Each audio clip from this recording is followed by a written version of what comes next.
Fala aí pessoal, beleza? Bom, vamos lá para a explicação do átomo. O átomo, ele é a matéria-prima de tudo que você vê, do seu computador, da sua cadeira, da sua mesa, do seu chuveiro, do seu carro, inclusive do seu próprio corpo. Então você é formado por átomos, tá? Beleza? Bom, então aqui essa foto é de um átomo, tá? No meio ali a gente tem o núcleo atômico e ao redor do núcleo nós temos a eletrosfera, onde estão todas essas bolinhas ao redor aí, beleza?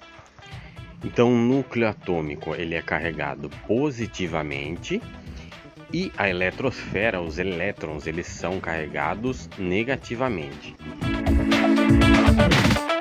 Até um tempo atrás, os físicos eles achavam que o átomo era uma partícula fundamental, que não existia outras partículas mais, que ele era a menor de todas.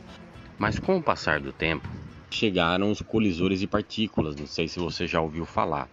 Eles colidiram as partículas, eles colidiram um átomo contra o outro para justamente ver o que tinha dentro. Quando colidiram, se você cortar um átomo no meio, por exemplo, como eles fizeram colidindo, descobrir novas partículas.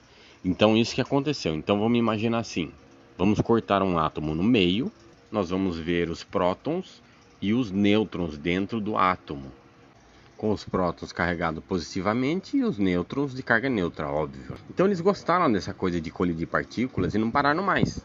Começaram a colidir, aí colidiram também os prótons e os nêutrons para ver o que tinha dentro. Então daí que surgiram os quarks. Então os quarks, eles são partículas menores ainda do que os prótons e do que os nêutrons.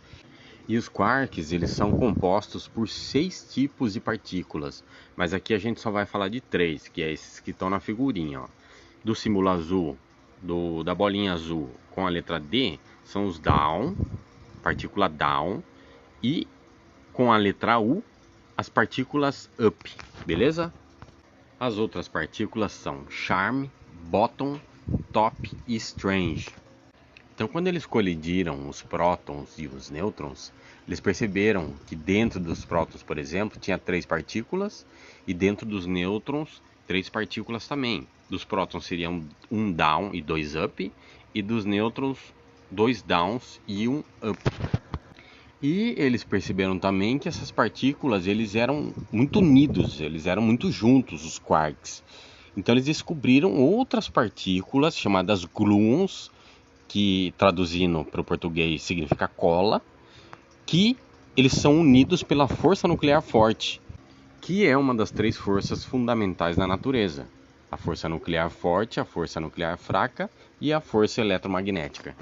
Então, fazendo um resumão bem do começo, bom, a força nuclear forte forma os quarks, beleza? Os quarks formam os prótons e os nêutrons, e os prótons e os nêutrons formam o núcleo atômico. Então, por isso que um átomo, por exemplo, com vários prótons, de uma massa atômica grande, consegue se manter unido, porque cargas da mesma natureza eles se repelem. Então, através da força nuclear forte, ele mantém unido. Então, é essa força que consegue manter todos os prótons unidos. Então, a força nuclear forte, que mantém os quarks e os prótons unidos, eles são mais fortes do que a força eletromagnética. Então, essa foi uma explicação básica aí sobre o átomo. Então, se você ficou com alguma dúvida, quiser perguntar alguma coisa, a gente está à disposição aí, beleza? Valeu!